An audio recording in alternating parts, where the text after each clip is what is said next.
জীৱনত প্ৰথমবাৰ এনেকে মাগুৰি আৰু ইমান সুন্দৰকে একাপ চাহ খাম এতিয়া ধৰতে কাপ নহয় বানবাতিত চাহ খাম এক বানবাতি আৰু লগত নমস্কাৰ মই পাপৰি আপোনালোক সকলোকে পুনৰ এটি নতুন ভিডিঅ'লৈ স্বাগতম জনাইছো মোৰ ভাল আশা কৰিছো আপোনালোক সকলো ভালে কুশলে আছে আজি ভিডিঅ'টো সামগুৰি সত্ৰৰ পিছৰ ভোগপুৰ সত্ৰৰ আৰু গতিকে ইয়া মই আহি পালোহি ভোগপুৰ সত্ৰ আৰু সত্ৰৰ ভিতৰ চৰাইয়া চাওকচোন কি সুন্দৰ পৰিবেশ তাত কিন্তু আপুনি সকলোৱে মানে তলত এনেকে বহিব লাগিব তলত ভাত খাব লাগিব আৰু খোৱা কৰাবিলাকো প্ৰায়ে তলত হয় কিন্তু ঠাণ্ডা দিন আছিল যে লৰাছলিবোৰ চাওকচোন একে কেনেকে ঠাণ্ডাতে কুচমুচ খাই আছে তাৰ মাজতে গোসাঁই আহি আমাৰ ওচৰতে বহিলে কথা পাতিলো আমি সকলোৱে মিলি খুব ভাল লগা এটা পৰিবেশ নাই দিয়া নহয় হেডাৰে দিয়া নাই কৃষ্ণ কৃষ্ণ ককাইটো নিচিনা এইবাৰ মানে দুইজন সম্পাদক আছিলে আমি লগত আৰু হেৰি আৰু কৰ্মদা আমি নামতে কাৰ্যপালিকা আমি এনে আমাৰ মানে শো আৰু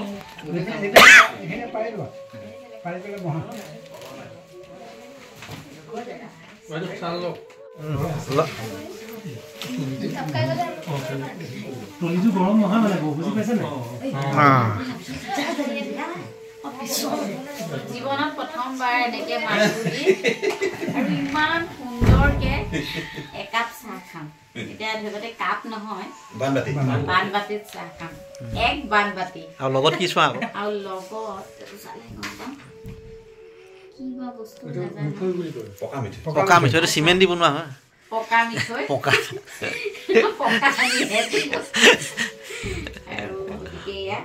পকা চাহ কাপ খোৱাৰ পিছত আমাক লৈ গ'ল ভোগপুৰ সত্ৰৰ মেইন নামঘৰ ভাগলৈ প্ৰথমতে শংকৰদেৱে আহি ক'ত জিৰণি লৈছিলে ক'ত কেনেকৈ তেওঁলোকে নামঘৰ প্ৰতিষ্ঠা কৰিছিলে আৰু ইমান ডাঙৰ নামঘৰ দেখিলেই আচৰিত লাগে বহুত ডাঙৰ ডাঙৰ খুঁটা অৱশ্যে এতিয়া খুঁটাবোৰ পকী খুঁটাই তাৰপিছতে তাত বহুত সময় বহিলোঁ তেওঁলোকৰ লগত কথা বতৰা পাতিলোঁ আৰু তেওঁলোকে বুজাই গ'ল এফালৰ পৰা কেনেকৈ ভোগপুৰ সত্ৰত শংকৰদেৱে আহি থিতাপি লৈছিলেহি সেই গোটেই কাহিনীবোৰ আমাক কৈ গ'ল কিন্তু তেওঁলোকৰ মাজত থাকি যে বিৰাট ভাল পালোঁ সৰু সৰু কণ কণ ল'ৰাকেইটা দেখিছেনে তেওঁলোকৰ বাৰী চাই তাৰ মাজতে আকৌ মাৰ কাঁহি আহিল চাওকচোন একে গোটেইজনী কাঁহত ধমহনি খাই উঠিল কিবা হ'ল ভয়ে খাই গৈছিলোঁ অৱশ্যে নামঘৰৰ ভিতৰত আছোঁ পবিত্ৰ জেগা তথাপিও মাজে মাজেতো অকণ ভয় লাগেই আজি আমাৰো এটা সুদিন আৰু তেখেতসকলেও এটা সুদিন যিহেতু ইয়াত যিমান কেইজন ব্যক্তি উপস্থিত আছোঁ বা অসমৰ চুকে কোণে যিমান সকল ব্যক্তি আছে এবাৰ এখন চিৰিয়েল নাচোৱাকৈ কোনো হয়তো থকা নাই সেইখনেই হ'ল বেহাৰবাৰী আউটপোষ্ট সকলোৰে যিসকল শিল্পী আছে সেই শিল্পীসকলৰ তেখেতসকলৰ যিটো নিজা পৰিচয় বৰ্তমান সেই নিজা পৰিচয়টো ভাগ খায় বেহাৰবাৰী আউটপোষ্ট ইমানেই মানুহৰ মাজত জনপ্ৰিয়তা অৰ্জন কৰিলে তাত যিসকলে যি চৰিত্ৰ ৰূপায়ণ কৰিছে সেই চৰিত্ৰই মানুহে চিনি পোৱা গতিকে আমাৰো সকলোৰে মানে ইয়াত থকা সকলোখিনিয়ে এটা অতি হৃদয়গম কৰি চোৱা সেই চিৰিয়েলখনৰ আৰম্ভণিৰ পৰা থকা ঘূৰিৰ পৰা থকা মানুহবোৰ আহি আমাৰ উপস্থিত হৈছে আমাৰ এই পবিত্ৰ কীৰ্তন আৰু তেখেতসকলৰ সৌভাগ্য এই কাৰণে যে 1528 চনত শ্ৰী শংকৰ গুৰুজনে নিজে আহি এই ভোগপুৰ সত্ৰ প্ৰতিষ্ঠা কৰি গৈছে ইয়াৰ আগৰ নাম আছিলে দিনাপুৰ গুৰুজনা আহি আবেলি বেলা ভাতি বুলি কৈছে চৈত্ৰ বেলা ভাতিত ইয়াত উপস্থিত হৈছিল অকস্মাতে ভোজন কৰি তেতিয়াৰ অতীতত ইয়াৰ নাম আছিলে দিনাপুৰ ইয়াৰ মুখ্য মানুহজন আছিলে দীননাথ ভৰালী বৰুৱা আৰু তেখেতৰ নামৰ আধাৰতে এই জেগাখনৰ নাম প্ৰচলিত হৈ আছিলে দিনাপুৰ আৰু সমীপত গাঁওবিলাক আছিলে এই জেগাখন ওখ আছিল ইয়াতে আহি দীননাথ ভৰালী বৰুৱাই ইয়াতে সেই দীননাথ ভৰালী বৰুৱা গুৰুজনাৰ শিষ্য আছিলে ৰজাৰ কৰ্মচাৰী আছিলে তেখেতে গুৰুজনাক ইয়াত আনি যথেষ্ট আপ্যায়িত কৰিলে আৰু আপ্যায়িত কৰিছিলে আৰু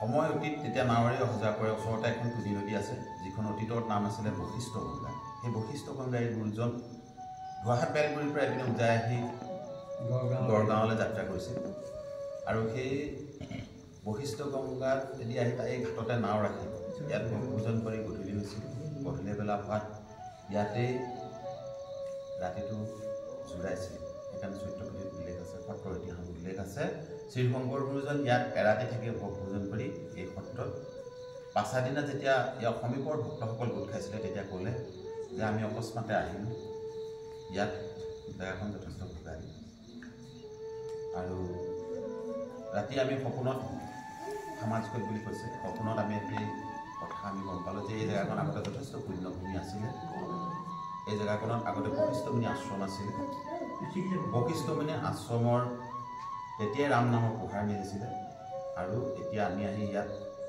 পুনৰ ভোগবন্তি জ্বলোৱা হৈছে পিছত ইয়াত এই ভোগবন্তি নামতেই জেগাখনৰ নামে দিনাপুৰ নাম হিচাপে ভোগপুৰ দিয়া হয় আৰু তেতিয়াৰ পৰা ভোগপুৰ নামটো প্ৰচলিত হৈ আছে 1528 চনৰ কথা তাৰ এটা যে এইবিলাক প্ৰমাণ বাদেই তাৰ এটা সাক্ষ্য প্ৰমাণ হ'ল যে আমাৰ ইয়াত যি য'ত আমি গুৰুজনক য'ত ৰাখিছে বুলি আমাৰ বুৰঞ্জীত আছে ইয়াৰ হ'ল গুৰুগীত তাতে আছিলে কিন্তু মানুহৰ আক্ৰমণত ইয়াত যিসকল মানুহ আছিল বস্তুখিনি ওচৰতে এটা পুখুৰী আছিল তাত পেলাই গুচি গ'ল সেইটো আছে এতিয়া কিন্তু কালক্ৰমত সেই পুখুৰীটো চফা কৰোঁতে তাত চতুৰ্ভুজ বিষ্ণু মূৰ্তি বংশী গোপাল মূৰ্তি বৰফুট এতিয়া ওলাইছে আৰু এতিয়াৰ পৰাই এই থানখন ভোগপুৰ হিচাপে পৰিচিত হৈ আছে আৰু বৰ্তমান মাজুলীত মাত্ৰ দুখনেই একেঠাইতে যেতিয়া প্ৰতিষ্ঠা কৰিলে সেই সত্ৰ আছে এখন হ'ল ভোগপুৰ সত্ৰ 1528 চনত প্ৰতিষ্ঠা হোৱা আৰু আনখন হ'ল দক্ষিণপাট সত্ৰ 1636 চনত দক্ষিণপাট প্ৰতিষ্ঠা হৈছিল তেতিয়াৰ পৰা বৰ্তমানলৈকে সত্ৰখিনি ইয়াতে চলি আছে গুৰুজনাৰ যি সংস্কৃতি আছে সকলোখিনি ইয়াত ভৰপূৰ হৈ আছে কিন্তু অন্যান্য যিবিলাক মানে মানুহৰ বাহ্যিক সা সম্পত্তি সংযোগ কিবা কিবি তেনেকুৱা সম্পত্তি ইয়াত তেনেদৰে নাই কাৰণ এইবিলাক হ'ল মহাপুৰুষীয়া সত্ৰ ইয়াত খাট্টমৰ ব্যৱস্থা নাই এতিয়া খালি গুৰুজনাৰ যিমানখিনি ভৰা গুৰুজনাৰ যিখিনি বস্তু আমাক দি থৈ গ'ল কীৰ্তন দশম ভাগৱতৰ পৰা যিমানখিনি দি থৈ গ'ল সকলোখিনি বা কলাকৃষ্টি সকলোখিনি ভৰপূৰ হৈ আছে গতিকে তেতিয়াৰ পৰা বৰ্তমানলৈকে চলি আছে আৰু আমিও আজি যিহেতু ইয়াত যিমানসকল আছে তেওঁলোকে প্ৰমুখভাৱে বৃত্তি জনাব আমি অকণমান সত্ৰৰ তৰফৰ পৰা নিৰ্মালি যাচিব বিচাৰিছোঁ সেয়ে মই আমাৰ শ্ৰী শ্ৰী ভোগপুৰ সত্ৰৰ উন্নয়ন সমিতি সম্পাদক শ্ৰী হেম বায়ানদেৱক প্ৰথমতে বৃত্তি জনাত তেখেতক অকণমান শ্ৰদ্ধা জনাবৰ বাবে মই অনুৰোধ জনাইছোঁ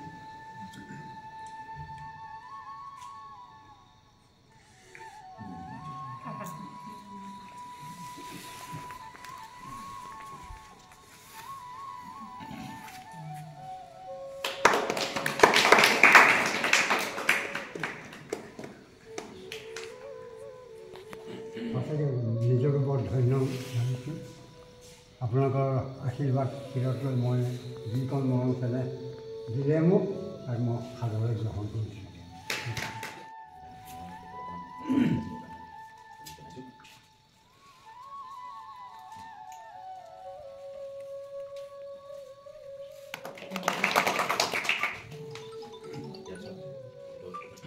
তেতিয়ালৈকে মাৰ কাহটো ভাল হ'ল তাৰপিছত তেওঁলোকে চাওকচোন প্ৰত্যেককে গামোচা চেলেং দি আদৰণি জনালে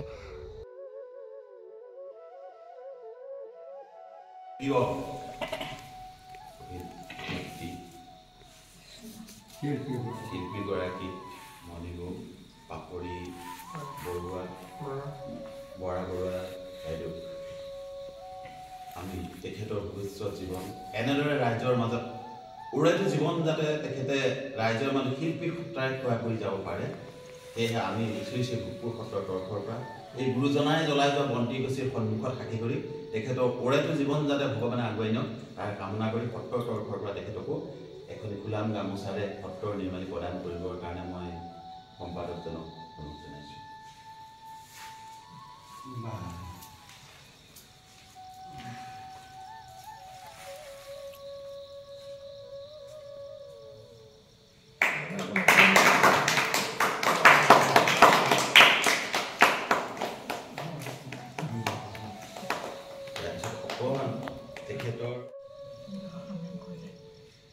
প্ৰথমতে ভগৱানৰ চৰণত প্ৰণিপাত জনাই এই ভোগপুৰ সত্ৰৰ সত্ৰাধিকাৰকে প্ৰমুখ কৰি ইয়াত থকা মোৰ পিতৃসমূহ সকলো বয়োজ্যেষ্ঠলৈ মোৰ সেৱা থাকিলে আৰু কণ কণ ভাইটিসকললৈ মোৰ মৰম থাকিলে। ভণ্টিও আহি থকা মানে আজি মই আচলতে ভাষাহীন হৈ গৈছোঁ কথা ক'বলৈ। প্ৰথম মাজুলী মোৰ জীৱনত ইয়াৰ আগত এবাৰ আহিছিলোঁ, তেতিয়া ৰাস কৰিবলৈ আহিছিলোঁ আৰু তেতিয়া মই আছিলোঁ বালি চাপৰি ফালে। তেতিয়া সৌভাগ্য নিমিলিলে, হয়তো ভগৱানে মাতিব লাগিব, কথা এষাৰ আছে। এইবাৰ মোক মাতিলে তেওঁ আৰু মই আহিলোঁ। অহাৰ পৰা মানে যিমানখিনি মৰম চেনেহ আদৰ পাই আছোঁ মই মানে। সত্ৰৰ ভিতৰৰ ভাগ কিন্তু বহুত ডাঙৰ, মানে আপুনি খোজকাঢ়ি গৈ থাকিলে কিন্তু আমনি নালাগে, ভালো লাগে অৱশ্যে ইমূৰৰ পৰা সিমূৰলৈ। আৰু সেই সৰু সৰু বহাবোৰ একেলগে বহুতকেইটা বহা আছে। বহা মানে আমি যেনেকৈ ঘৰ বা ৰুম কওঁ তেওঁলোকে বহা বুলি কয়। আৰু সেই বহাবোৰত সেই ভকতসকল থাকে, মানে ল'ৰাসকল, কণ কণ ল'ৰাসকল থাকে, ডাঙৰ ল'ৰাসকল থাকে আৰু তেওঁলোকে তাতেই পঢ়া শুনা কৰে। পঢ়া শুনা কৰি কিছুমান সত্ৰতে থাকি যায় আৰু কিছুমান ঘৰলৈ উভতি আহে, কিন্তু তেওঁলোকে খুব ডাঙৰ ডাঙৰ ডিগ্ৰী লয় তাতে। বেছিভাগেতো পাৰফৰ্মিং আৰ্টছৰ ওপৰতে ডিগ্ৰী লয়।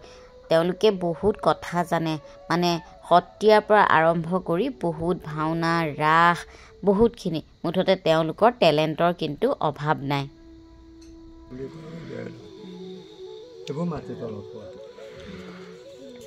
অস্ত্ৰখন দেখুৱাওকচোন আকৌ এবাৰ। লাখুটি দুটা হয়। লাখুটি পাই গৈ থাকিব, কোনোবাই বোলে আক্ৰমণ কৰিছে তেতিয়াহে তাৰ চৰিত্ৰ ওলাব।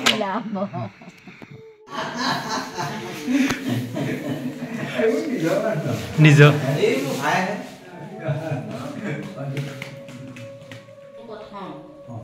মই আহি পোৱা নাই আগে, এইবাৰ প্ৰথম তাকে ভাবিছোঁ সপৰিয়ালে মাজুলীখন চাওঁ। মাজুলীলৈ আহোঁতে আহিব নোৱাৰে, ইয়াতে তোমাক পুণ্য লাগে, হয়নে? গতিকে মানুহ সেৱা কওঁতে ৰাইজে আশীৰ্বাদ দিলে। মানুহৰ এই আশীৰ্বাদৰ ফলত কি হ'ল যে মাজুলীলৈ আহিবলৈ মন গতিকে প্ৰথমতে মানুহক আকৰ্ষণ কৰিবলৈ হ'লে এই জন্ম প্ৰথম আৰু পূৰ্বজন্ম বা কিবা এটা লাগিব। মই ইয়াতে 12 বছৰ হয়নে? মই ইয়ালৈ অহাৰ কাৰণে যিখিনি আধ্যাত্মিকতাৰ কথা জানিছোঁ, বাকী তিনিজনে নাজানে। মোৰ ঘৰ যোৰহাটত আৰু গুৱাহাটীত মানে ধৰক এইখন ঘৰ আছে, ভাইটিও আছে, ঘৰটো আছে, মোৰো অকণমান তেওঁলোকে বনাই দিছে। গতিকে গোটেই কথা ক'বলৈ কি যে এই মাজুলীলৈ মানুহ আহোঁ বুলি আহিব নোৱাৰি, ইয়াতে পুণ্য লাগিব। মাকৰ বহুত ভাগ্য, কেলৈ যে ধৰ্মটো অকল যে আৰু ৰামকৃষ্ণ বুলিয়ে নহয়, মানুহৰ বিভিন্ন প্ৰকাৰৰ ধৰ্ম আছে। গতিকে কাম কৰা বুলি আমি এইখিনি আমি লাভ কৰিছোঁ। মই আশীৰ্বাদ কৰিছোঁ, এয়াই নহয় যাতে আমি আন্তঃৰাষ্ট্ৰীয় পৰ্যায়ত মানুহগৰাকী কেতিয়াবা আমি দেখা পাওঁ আৰু দেখা পামেই। ধুনীয়া ধুনীয়া ৰাইজে সকলোৱে আহিছে ইয়ালৈ। গতিকে কি চাই নিলে ক'লে তেখেতে কৰে মাজে মাজে অলপমান ধৰ্ম মন্দিৰবিলাক গৈ থোৱা এটা এনেকৈ কৰিলে। আপোনালোকে ভিডিঅ'সমূহ চাই আছেনে নাই আৰু কেনেকুৱা পাইছে জনাবলৈ নাপাহৰিব। মানে এইকেইদিন আপোনালোকে মাজুলীৰে ভিডিঅ' পাই থাকিব, খুব ধুনীয়া ধুনীয়া আপোনালোকক জেগাসমূহ দেখুৱাম। আৰু ইমান পৰে যে ইমান ধুনীয়া ধুনীয়া কথা কৈ আছে। তেওঁ কোন জানেনে? ভোগপুৰ সত্ৰৰ গোসাঁই ঈশ্বৰ, বৰ মৰম লগা আৰু বিৰাট ধুনীয়া ধুনীয়া কথা কৈ ইমান ধুনীয়াকৈ আমাক আশীৰ্বাদ দিলে। আৰু এই চেগতে গোসাঁইলৈ আকৌ এবাৰ সেৱা জনালোঁ। কিবা দৰ্শন জনপ্ৰিয়তা অৰ্জন কৰিব পাৰিব।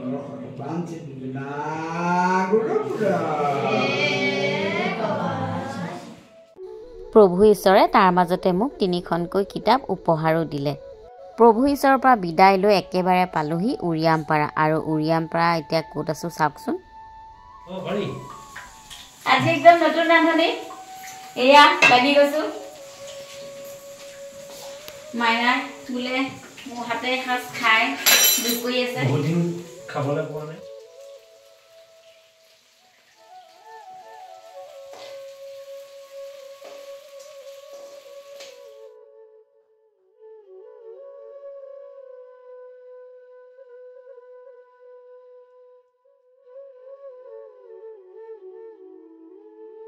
এইটো মাইনা টেষ্ট কৰিছে, কেনেকুৱা পাইছা? তুমি বনালা কি এইটো? ৰাইজক প্ৰথমতে বেঙেনা দিবা নি? ইফালে দেখোন এইফালে বনি আছে লোকেল চিকেন। এনাৰ্জি থকা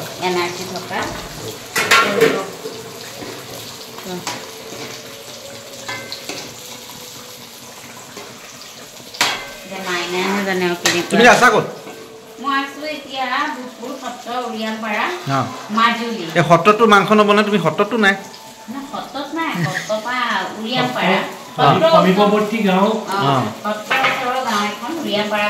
উৰিয়ামপাৰা এই ঘৰ তোমাৰ কি হয়?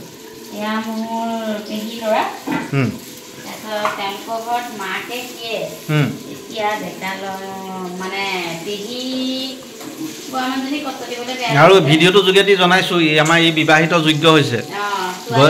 গতিকে ছোৱালী যদি কোনোবা আছে, গতিকে ডেছক্ৰিপশ্যনত বা কমেণ্ট বক্সত, ডেছক্ৰিপশ্যনত আমাৰ নাম্বাৰ থাকেই, আৰু কমেণ্ট বক্সত ক'ব। আৰু মাজুলীলৈ অহা ছোৱালী লাগিব, হয় নহয়? মাজুলীলৈ অহা ছোৱালী লাগিব, ভাল ল'ৰা। ইয়াৰ গাৰণ্টিটো মই লৈ লৈছোঁ, টেনশ্যন নাই। বাকী কথাটো হৈছে মাজুলী সত্ৰ নগৰী ভাল পোৱা ছোৱালী এজনী হ'ব লাগিব, আৰু এই ঘৰখন ধৰি থাকিব লাগিব। কিটচেন ৰেডি আছে, মুঠতে খানাটো বনাই থাকিলে হ'ল। ঠিক আছে। বৌয়ে মোক কৈছে মাংস কেনেকুৱা হৈছে, কালাৰতে গম পায়। কালাৰতে কিছু মাংস মানে কালাৰৰ চেণ্টতে গম পায়। বৌয়ে ডিষ্টেম্পাৰ মাৰে ন? ডিষ্টেম্পাৰ নহয়, কালাৰ মানে তোমাৰ বুজি পাইছা নাই? মানে ৰেড চিলি বা কিবা কিবি এনেকুৱা কালাৰটো নহয়, মানে যোনবিলাক মছলা কালাৰটো নহয়, আদা নহৰু যোনটো মানে পেষ্ট, সেইটো মানে একদম তোমাৰ কম মাত্ৰাত মছলা প্ৰয়োগত টেষ্টি খানা, হেল্থি হাইজেনিক, ধুনীয়া হৈছে।